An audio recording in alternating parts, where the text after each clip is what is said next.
learning a lot about audiovisual over here. The name of this panel is feedback. The name of this panel is the DeCSS story. To my left, I have Matthew, Robin Gross, and a gentleman by the name of Emmanuel Goldstein. A few years ago, several years ago, subpoena was tossed at the front door at Emmanuel's place of residence. And since then, he's been leading a fight against the Motion Picture Association of America and making a lot of enemies. And the purpose of this panel is to discuss the DeCSS case and some recent things that have transpired. Emmanuel? Thanks. First, before we begin, I just want to thank everybody for coming. I hope everyone's having fun at the conference. It's been going great so far. Some things haven't worked technically, but we've got people working very hard to get things right. I think overall it's working out really well. I want to thank everybody for cooperating, being patient, and everything. As far as DeCSS, we have updates, of course, on that. There were developments in that story in the last couple of weeks. But just to give you some historical background, it began back in 1999, November of 1999, when we first posted the DeCSS code on our website. First we linked, then we posted, and there are actually two lawsuits. The biggest one of them, of course, being the Motion Picture Association of America and all their minions, the film industry, Sony, Walt Disney, all those companies, every single one of them, filing suit against us, picking us as a defendant, even though there were literally hundreds of other people doing the same thing that we were doing, and basically taking us, first time ever, taking us into court where we had to basically defend our existence, what we do for the magazine, what we print, what we stand for, that kind of thing. I think that's what the trial really ended up being more about, was the perception of hackers in the mainstream, how the legal system looks at them. And I don't think it really focused as much on what the DeCSS was, mainly because most people who were reporting on the story got it completely wrong. They insisted that it was a tool for piracy, which if anyone has ever used the DeCSS, you know that is not true. There are much more efficient ways of piracy than that. So basically, we went through a whole trial, which started the day after our last conference, H2K in 2000, and it went on for about 2 weeks or so. And I think we did a really, really good job with the combined skills of the Electronic Frontier Foundation and the Garvis firm. I think we put on one hell of a case, and I think the MPAA put on a really stupid case. We all got it, but the judge did not. He really didn't. He quoted word for word some of the things that the MPAA said about us, and in the end, he found for the MPAA. Fortunately, we weren't fined or imprisoned or any of the other horrible things that can happen as a result of the Digital Millennium Copyright Act, the DMCA, the law that makes all of this possible. We appealed the case to the first appellate? Second appellate court. Should have gone to the ninth appellate, I think, but never mind that. And they sat on the case for a very long time, months.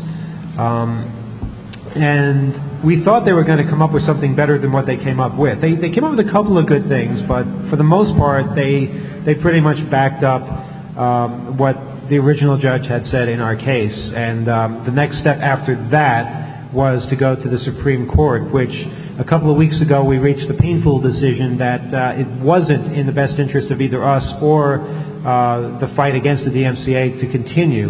And we'll go into more detail on that as far as exactly why we reached that decision. But I think most people have understood the logic behind it and have realized that the fight has gotten a lot bigger than just 2600 versus the DMCA. When we did this 2 years ago, when we first started, or when it was started against us, so many people did not know what the DMCA was. And now, because of the idiocy of the record industry and the film industry and just the overall greed of all of these people, so many more have learned about the DMCA and how bad it is and how anti-consumer and anti-freedom it is.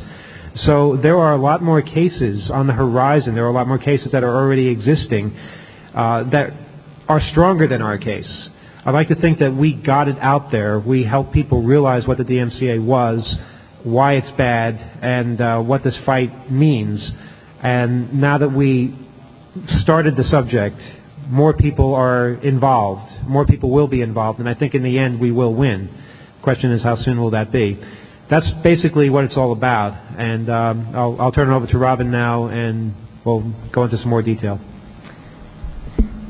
Hi, I'm Robin Gross with the Electronic Frontier Foundation, and I just wanted to tell you guys a little bit about why EFF got involved in this case.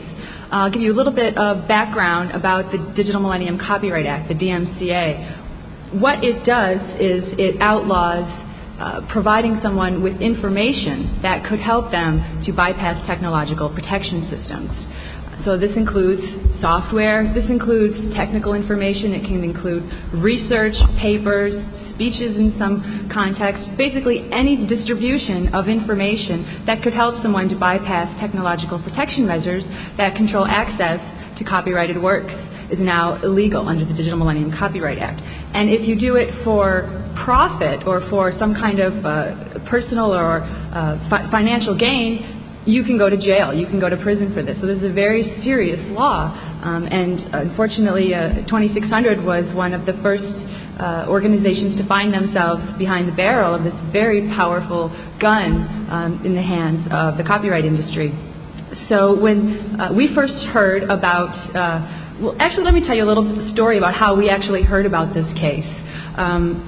When the movie studios first decided to sue over the creation of DeCSS, what they did was they sued everyone electronically. They sent out the complaint via email, and instead of BCCing everyone, they put the entire defendant list. Now in the first case that they filed, it was against 70 named individuals and 500 John Does, and so all of these people were all sent this one email message at the same time with the complaint, and so they all knew they were being sued by the studios, and they all had each other's email address, and so was able to get together immediately, network. They contacted us, and we sort of created, you know, a distribution list about these issues, got into touch with 2600 about these issues, and so that's actually how we first got involved in that case, was because the studios served everyone immediately with their email. They had this network in place instantly, so we were able to jump right into that and to start advising people and finding lawyers to defend these folks. So that's kind of how we first got involved in this case. But the reason why we decided recently that this isn't the best vehicle to have the statute overturned, for one thing, there really wasn't a fair user in this case. And one of the big problems with the DMCA is that it essentially eliminates fair use. And so if we want to be able to show the court a set of facts that is most appealing to them, in addition to not having the defendant called the Hacker Quarterly, it's also a good idea to have an actual fair user as part of the case. So we want to see the statute overturned. We are determined to do that. And we realize that there are better cases, there are better sets of facts. The recording industry, Hollywood, has made even more stupid mistakes since that. I mean, when they sent the threat letter to Professor Felton and his research team for their announcement that they were going to talk about the vulnerabilities of SDMI, for example, that was another opportunity that gave us a case to bring to challenge the Digital Millennium Copyright Act. And once we brought that case, arguing that these researchers have a First Amendment right to distribute their research, the industry immediately backed down. They said, okay, we never meant to threaten the good professor, and if we did mean it, we don't mean it now, we take it back. So that case went away, the publisher was able to, the scientists were able to publish their results, and we got a little hole, a little public hole in the DMCA, not necessarily a legal precedent, but in the minds of the public, there's a little hole for researchers, only a few researchers to publish their research, but nonetheless, it's the start. So these are the kinds of cases that we're working on putting together now. We're looking at more cases. We've got some in the works that I can't really talk about, but be prepared to see more cases brought that will challenge the constitutionality of the Digital Millennium Copyright Act. So with that, I'd like to turn it over to Mackie. Hi. Hi. I guess, well, there are a lot of things that happened during the trial, and little funny stories that really weren't necessarily newsworthy, but I think are pretty interesting. And I've been asked to tell the donut story. So during the trial, which was pretty much immediately after H2K in the summer of 2000, it was at a federal courthouse in New York, and you're not allowed to bring in any recording devices, and they have some sort of video scanning x-ray machine, and they can see inside your pagers, and they're pretty strict about it, even though their enforcement was kind of haphazard, because they'd let you, for instance, they let people bring in a Palm Pilot, but then when a reporter put a keyboard on his Palm Pilot, they say, no, you can't have that because now it's a computer. And you'd see people with laptops, and they let laptops through sometimes, and you know, you could be recording with that, but they're just kind of, you know, as long as they have like a moving tape or something. Anyhow, I didn't have any recording devices on me, but during a recess, I'd gone downstairs they had a little commissary, and I got some chocolate gem donuts, you know, those little dry, disgusting donuts, and I was wandering through the lobby during the recess outside the courtroom, and I kind of wandered around looking out the windows, and I go to one side, and all of the MPA's lawyers are in a huddle, probably discussing strategy. So as soon as I see them, you know, I'm not there to spy, so I kind of look at them, I turn around, and I walk back to the other side to give them their privacy, and then during session, during the trial, one of our attorneys taps me on the shoulder and takes me out, and he says, "Hey, were you recording their conversations? They say you had a microphone, and they think you were recording their conversations in the hallway." And I had to swear to him up and down, no, how could I even get a tape recorder in here? There's the x-ray machine, you're not allowed to have them, and it was a big ordeal, and eventually they were satisfied, I guess, that we weren't spying on them. Well, they thought you had a microphone in the donut, wasn't that well, the no, story? they thought the donut was the microphone. The donut was the microphone. Because I was holding, you know, they come hackers are up to all kinds of things. In a row of 6, and I'm holding them like that, and I was like, well, what would give them that impression? And then I like returned, I'm like, oh, well, I had donuts. they're chocolate. Maybe that's why. The technical proficiency of the other side was not exactly dazzling, but no. It was pretty funny too at times. But you know, while we got a good laugh out of it, it didn't win us the case, because the judge was equally blind to how the technology actually worked. Yep. I mean, basically they looked at us in a different way, I think, than they looked at most defendants. They looked at us as kind of, you know, outcast, rebels, that kind of a thing. I mean, our Robin was one of our attorneys, and she was regularly chastised by the judge for her manner of dress. I mean, you want to get into that a little bit? This is unbelievable, the kinds of things that they subject people to. Well, rather than speaking to me individually when they felt I wasn't dressed formally enough for trial, they would just go talk to the bailiff would get an instruction from the judge to go tell the intern, my intern, to come tell me that I need to put on a dress, basically. And this really upset me. Tell me what you were wearing. So the next day, it said, okay, as long as I have to, if I have to be wearing a suit, if that's the issue that I'm not wearing a suit, I'll be happy to get a suit. So I went out and I got a leather suit. The judge wasn't happy, but he didn't say anything at that point in time, so it was my compromise. We were very happy with our legal team. And then he wasn't happy with that later. Or that's right. And then the next day, I was wearing a business suit, but it had color on my shirt, and apparently color is not. It's frowned upon in courtrooms, and you're just supposed to wear like black, blue, pinstripe suits. And I'm from San Francisco, so you know, forgive me if I'm not really up to speed on the New York legal fashion attire, but it was a real eye-opener for me. What was particularly frustrating, though, was that, you know, here we were, these were very important legal issues, and we were so hopeful that the court would pay attention to what was important. But the only thing the judge really seemed to be interested in was what we were wearing, and it was really, really frustrating for us because we wanted these issues to be really thought about. And it was Who borrowed a jacket from John Young? That was me. Yeah. Did you both do that? No, I didn't wear a suit at all.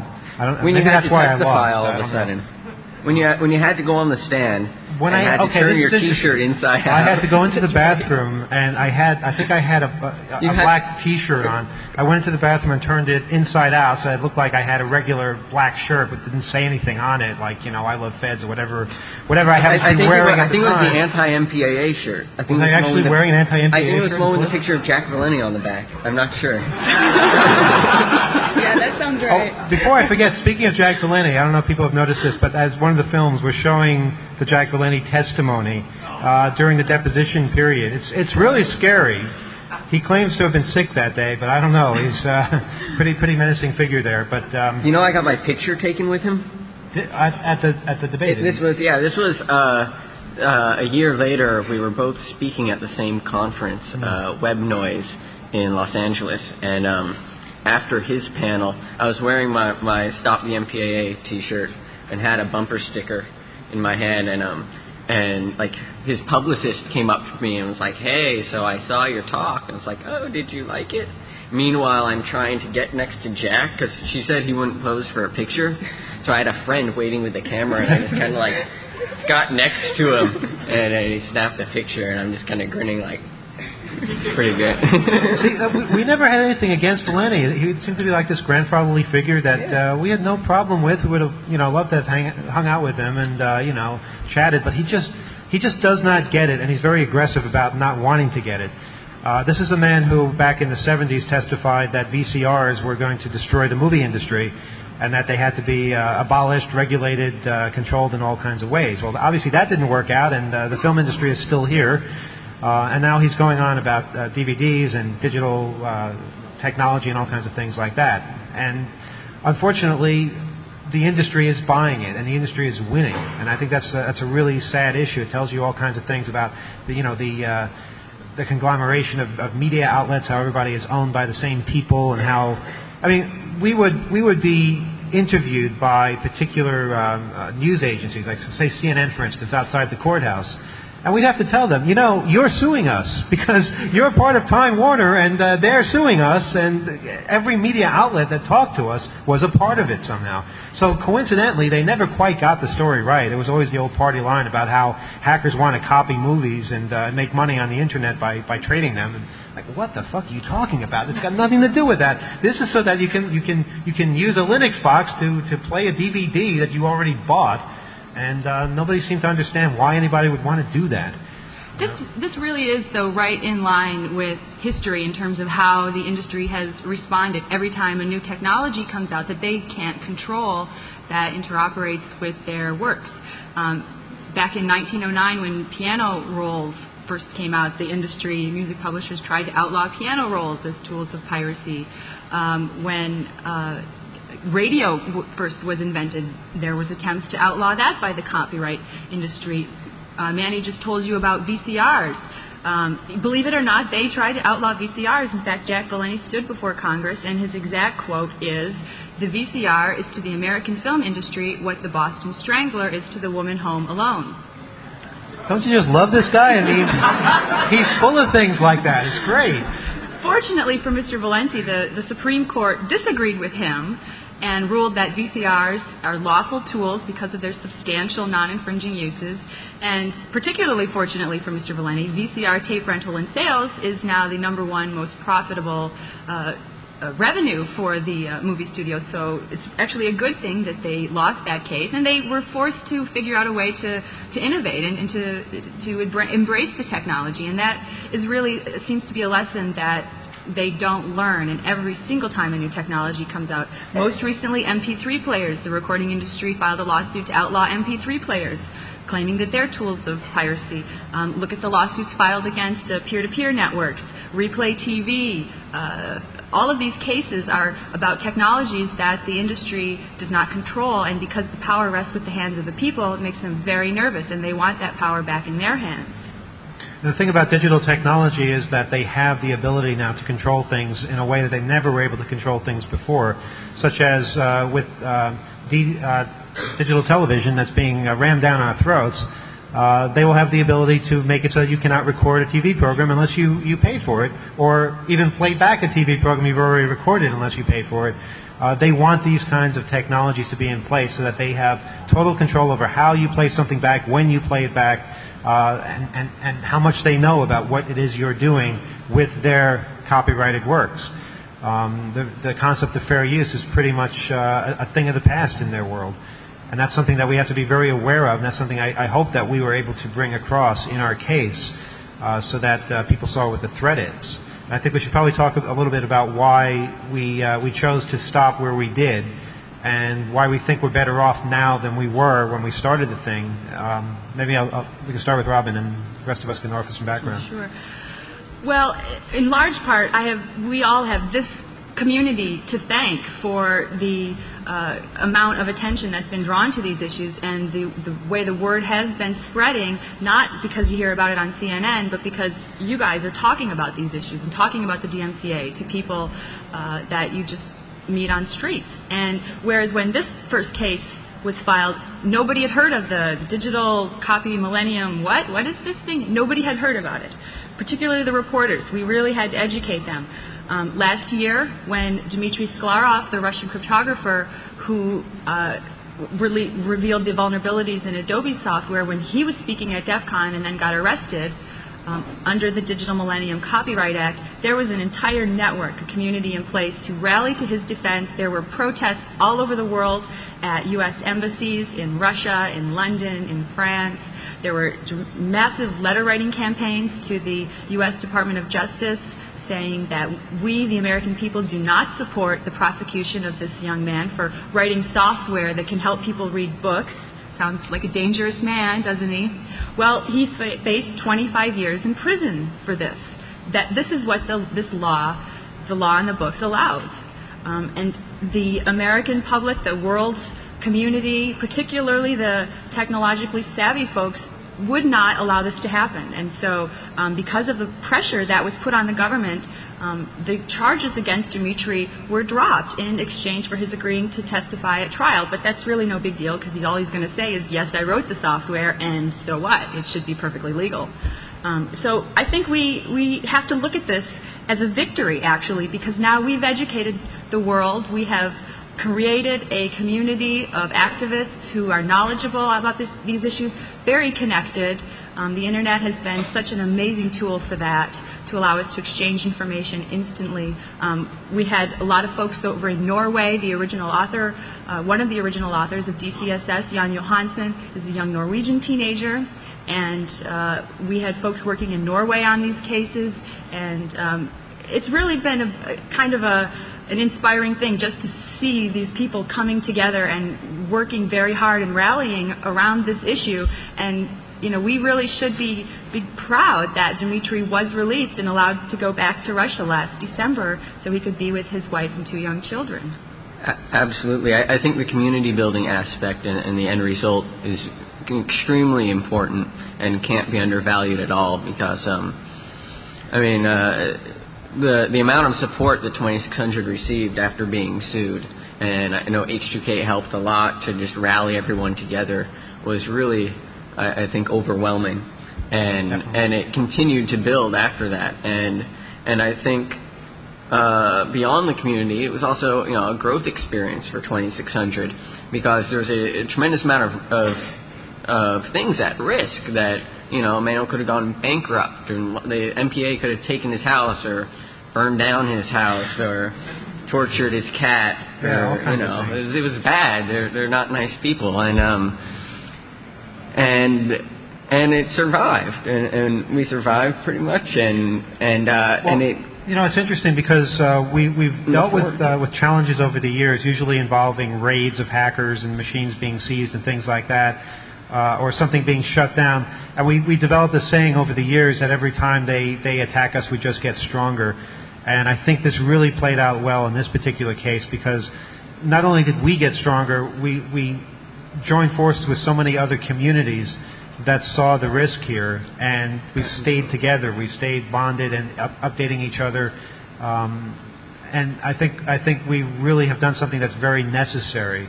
Had we not done this, we'd be just completely unaware of what the technology was headed for. Also, people stopped mocking us on /stop. Oh yeah, there's that. If you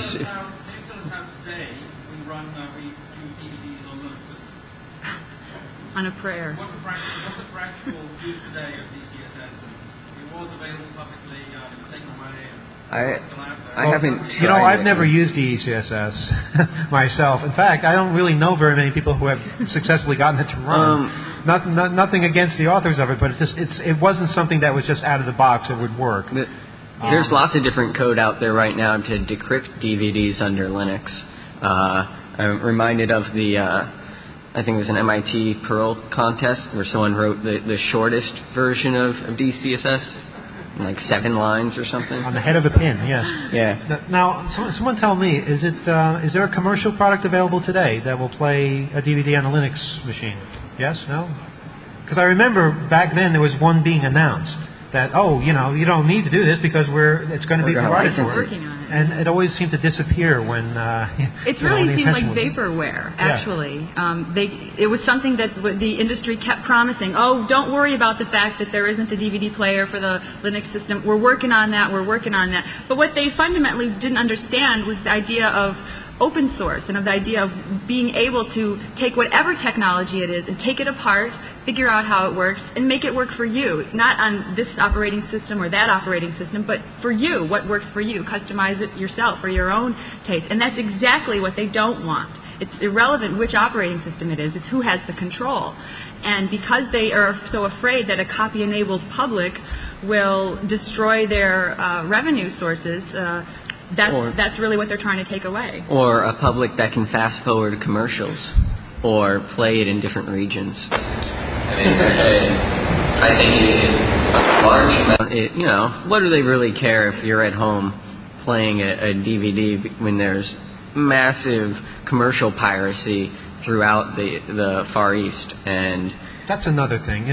During the trial, while I was on trial downtown in New York, for allegedly being a DVD pirate for having this source code on our website, outside the damn courthouse there were people selling tapes of films that were still in the studio. Outside the courthouse. On the sidewalk. And the guys, the lawyers that were prosecuting me and the judge, they all walked by these people and didn't say a word. That's not the threat. People selling films that are obvious cases of piracy. They're not on trial, and nobody cares about that. I don't think that's the issue. I don't think it was ever about copying. I think it was and is still about control. And they want a world where everything is paid per use, and same with the RIAA, and they're not going to stop until the libraries are outlawed. I think it's worth noting also that it's not over for Jan Johansson either. The MPAA's attorneys filed a formal complaint with the Norwegian Economic Crime Unit against Jan and his father Per, because Per owned the servers onto which DeCSS was first published. So they filed a formal complaint asking that the Norwegian government criminally charge both Jan and Per. And earlier this year, I believe first week of January, Jan Johansson was himself charged by the Norwegian Economic Crime Unit for violating Section 145.2 of the Norwegian Economic Code, which makes it a crime to bypass technological protection measures in order to gain access to data that you don't have a right to. Now, what's really important here is that this idea that Jan Johansson doesn't have a right to the data on his own DVD. He purchased that DVD. He purchased that DVD player. They're his property. This is the first time that this particular law, this particular statute is being used to try to prosecute someone for actually breaking into their own property, essentially. This has always been a statute that has been brought against someone who breaks into bank records or phone company records, essentially data that you don't have a lawful right to. But now we're seeing, based upon the request of Hollywood studios, the Norwegian government is essentially trying to stretch that law to ban people from accessing their own computers, their own files that they own, and Jan Johansson faces potentially 2 years in prison if he is convicted of this. Oh, I wonder if they're going to try him as an adult.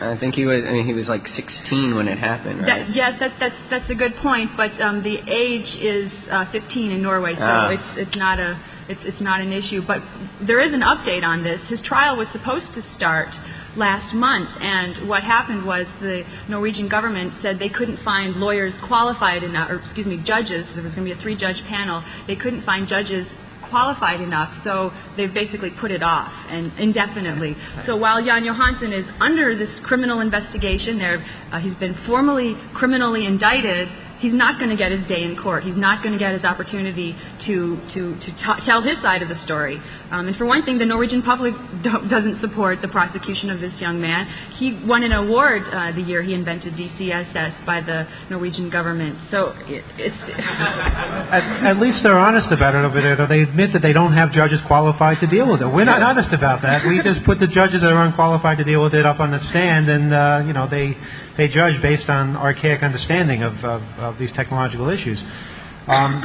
It's something. I mean, people think we've been through a lot. We have. It's quite a challenge to deal with this kind of a threat.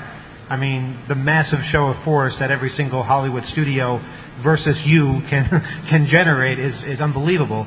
After a while, you become sort of immune to it. I don't think it compares, though, to when people actually are sent to prison for writing computer code or for figuring something out. And you know, in our case, it was a civil case.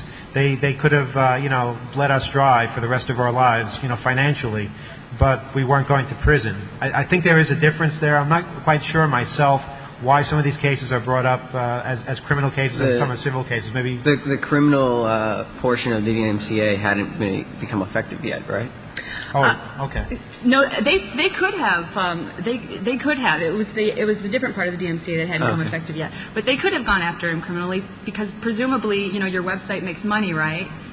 Well, not for putting DeCSS. Well, but because for selling T-shirts, maybe. That would be enough. Yeah. That would be enough. And our T-shirts don't have DeCSS on them, so we're safe there too. They actually went after the person that made the DeCSS shirt that had the code on it, and named him as a defendant for distributing the code on a shirt. I mean, these people are insane. If you can put it on a T-shirt, it's speech, right? I mean, this is having a tremendous chilling effect on freedom of speech all over the world. There are technical conferences now that are afraid to be hosted here in the United States because some of their speakers could talk about certain technologies that could provide someone with information that would tell them how to bypass restrictions. And so these conferences, because they charge a fee for admittance, could find themselves criminally liable. So these conferences are moving overseas. There are lots of noted foreign computer programmers and cryptographers who are issuing statements saying that they're afraid to travel to this country because software that they have written or some research that they have done could subject them to DMCA liability if they were to come here. So this is really a very serious matter, and it's having a tremendous chilling effect all over the world. And Manny just touched upon the problems of the courts not understanding the technology, and this really is a big problem. I can tell you, when this case was first filed, we had to participate in a preliminary injunction hearing over the telephone. There was a storm here in New York, and so we couldn't get a flight into New York, and we had to do the preliminary injunction hearing over the phone.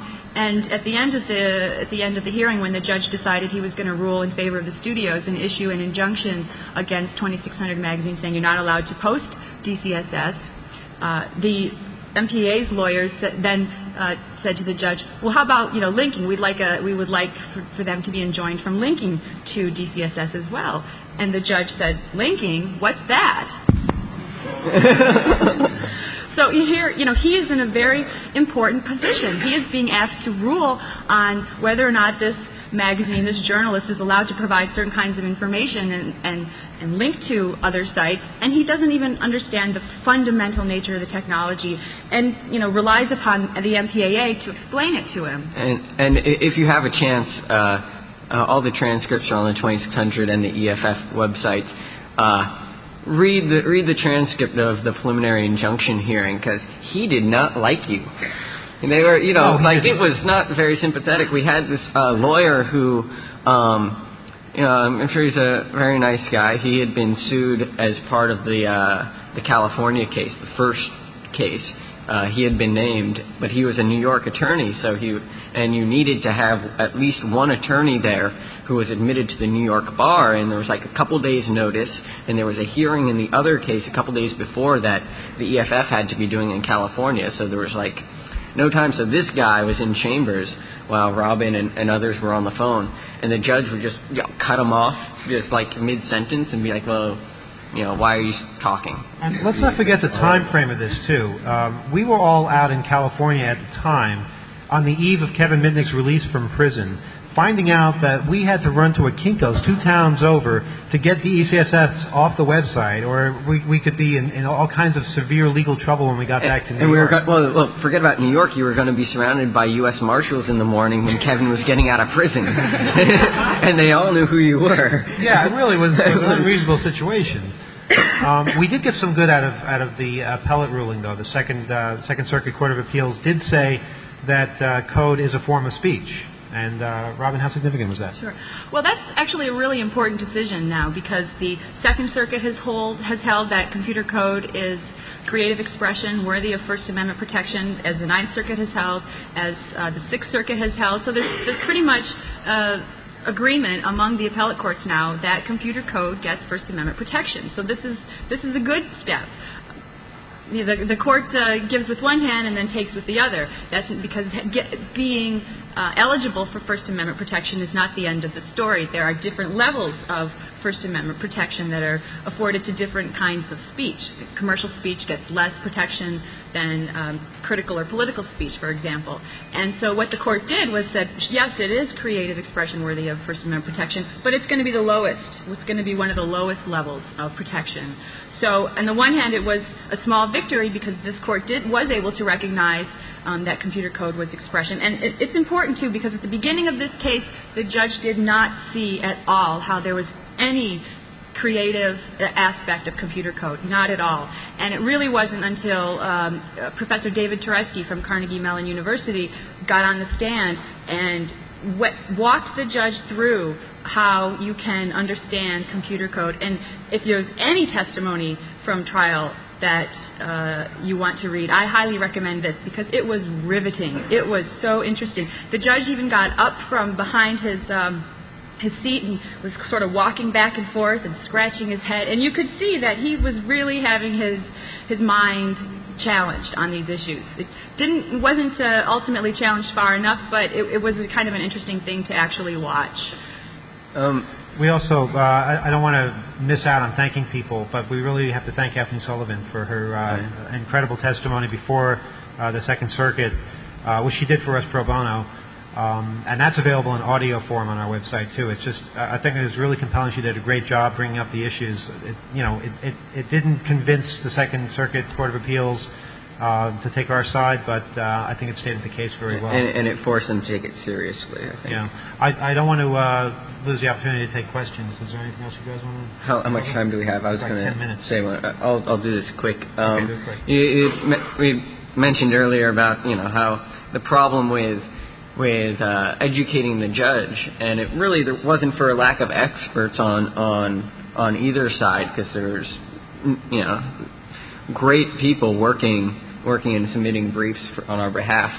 But at one point, so the MPAA had to actually go on IRC and download a DivX of the matrix and complete a trade in order to prove that it could be done. And they had all the money in the world to spend on this, and they paid a lot, but they couldn't get good experts because no one with a conscience who understood the case, I assume, would take it. And so they had a professor, I believe his name was Dr. Shamos from Princeton, and what? Pittsburgh. Pittsburgh. Pittsburgh. Okay. Assuming I'm remembering the right one. Okay. Thank you. Thank you. I don't know him very well. You know, I only saw him in court. But he reminded me of professors at the school I went to, the computer science professors who can't quite make it in the computer science industry, and so they kind of barricade themselves into a department and, you know, teach as long as they can, and, you know, they've got their Fortran class that they know really well, and they don't have to, you know, they don't have to redo the plan every year. And now imagine that guy having to go on IRC and figure out the whole where's scene and figure out how to get DeCSS to work in the first place, and it was practically a proof of concept, and then go through this. It's an elaborate process. So they got him on the stand to, you know, say, well, tell us how you did it, and you should really, everyone should read this. On the website we have the brief he had submitted, which like documents his whole thing of, you know, how he went on IRC, including IRC logs, which are just great. And I never thought we'd be reading IRC logs as part of evidence against us. Oh, you better get used to it. And sure enough, he hadn't done it himself. In fact, he was in Hawaii during a portion of the investigation, and he had one of his undergrads doing it, who's like, you know, probably close to the median age of the people here, like mid-20s, nice guy named Eric Lee Burns, and which coincidentally is the name of a hacker known as Cyclone, who was in jail at the time. Anyhow, okay.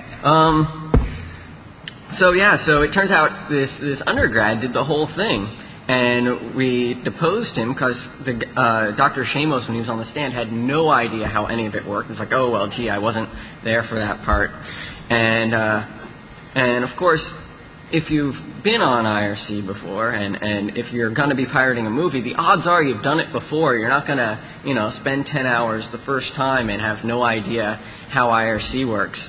And so we had our attorney, Edward Hernstadt, I gave him a crash course in where speak. And so after like all the normal questions, a half hour into his deposition, he turns to him and he says, "What are zero-day infos?" and the stenographer actually spells it with a Z, which I thought was great. And Eric looked at him kind of stunned, and he was like, "What?" He's like, "Do you have any zero-day infos?" well, let's just move on. You know, are you a member of any wares groups? Have you ever been asked to join wares groups? And meanwhile, you know, the guy's freaking out, and he consults with his attorney, and he comes back and says, "I'm going to make a little speech, and then I'm going to advise him not to answer because it's getting into his personal life of what IRC channels he hangs out in." Because of course he had. And so they decided that, well, if he got put on the stand, then we were entitled to like find out all the bad things he's done. But since he wasn't going to go on the stand, they didn't, and I thought it was hilarious. And at one point during the trial, he went up to, I think it was AutoJack, and he was just like, "My friends are going to kill me when I get home. I'm really sorry." Okay, we don't have much time, so if people have questions, do we have an audience mic? Is there one? Okay.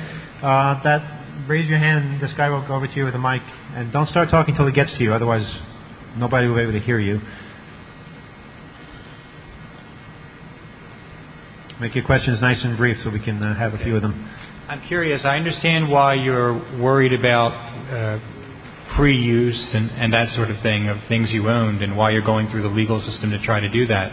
But the legislative branch just sees the laws are upheld basically, but it's Congress that needs the education and needs to change the laws and makes the laws in the first place. I mean, what can be done to try to get them educated? It's what, 500 or so people.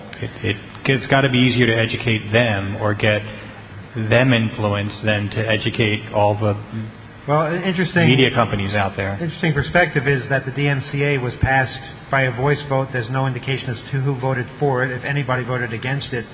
It's very difficult to reach people. I mean, yeah, we should try, you're right, we should definitely try to reach all of our Congress people, and I think if we did that in vast numbers, it might actually make a difference. I mean, sorry, just one quick comment. If everybody in this room asked 20 people to fax their Congress people about this, I mean, it would at least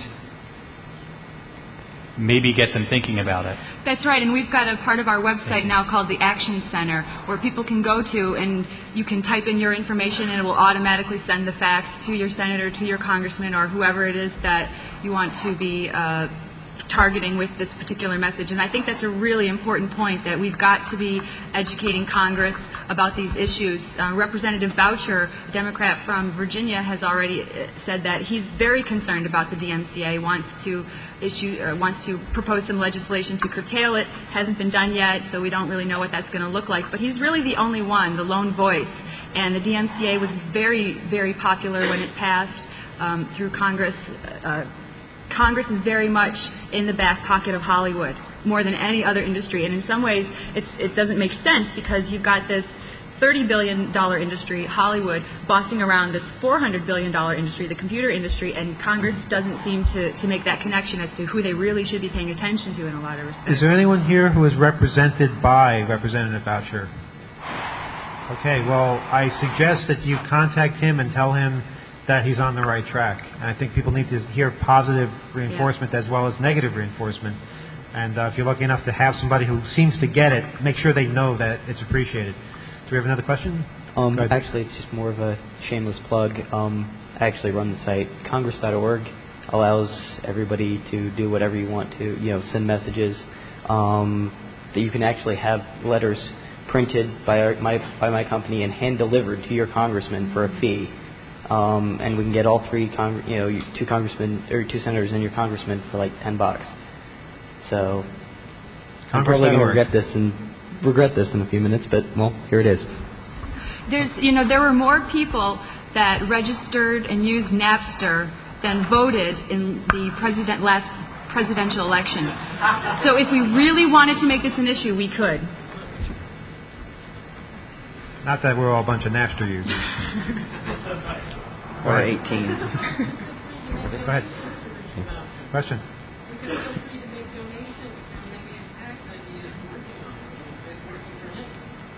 Okay. So that person has the microphone, so let them speak. Yeah.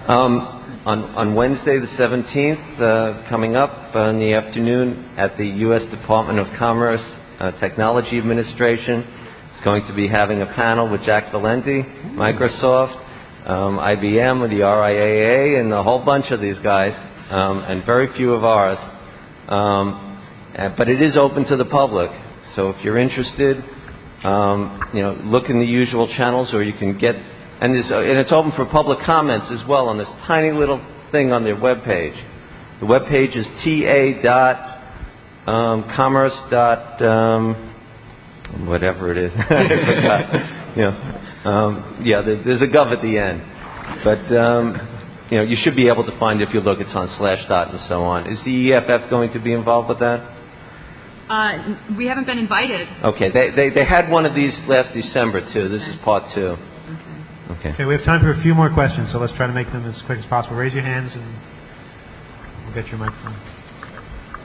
Hi, I'm curious, you had said before that the DMCA and other laws are preventing people from kind of working with their files and their property as they wish, but I kind of missed the connection between when a movie becomes your property and when it's someone else's.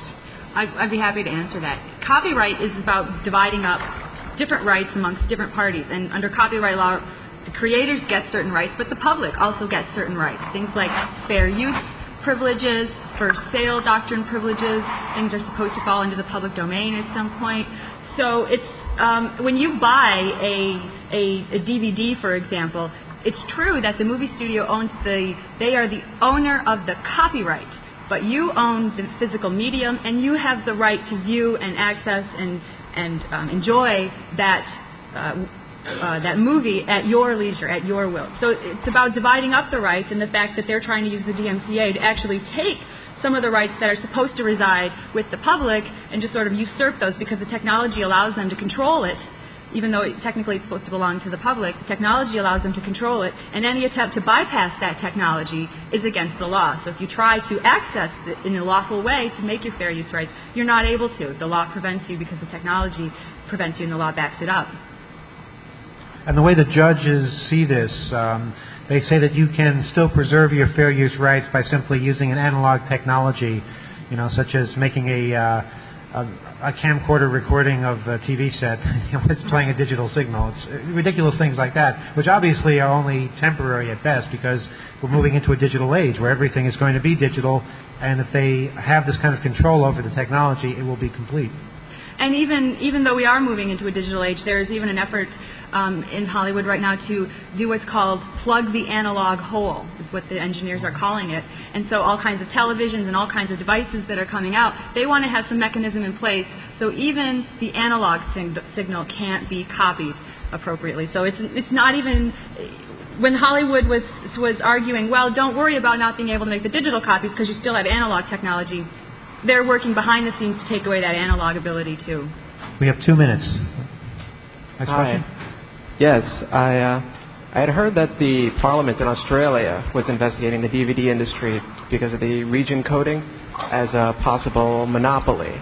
I was wondering if you'd heard about that and any comments.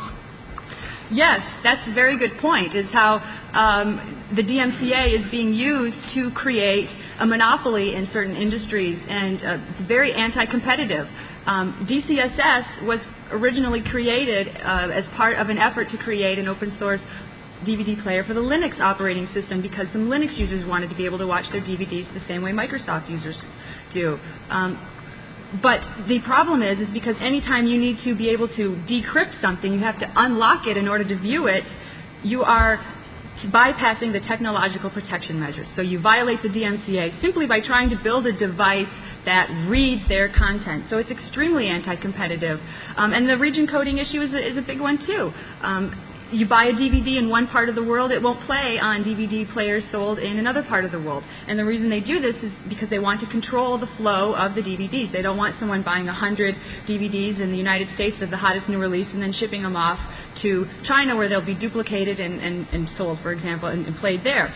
So they make them so they can't play them in different parts of the world. You can only play them in a certain part of the world. And it's very anti-competitive, and it means that you have to have a license from DVD CCA if you want to be able to make DVD players. Are there any people here who have multi-region DVD players?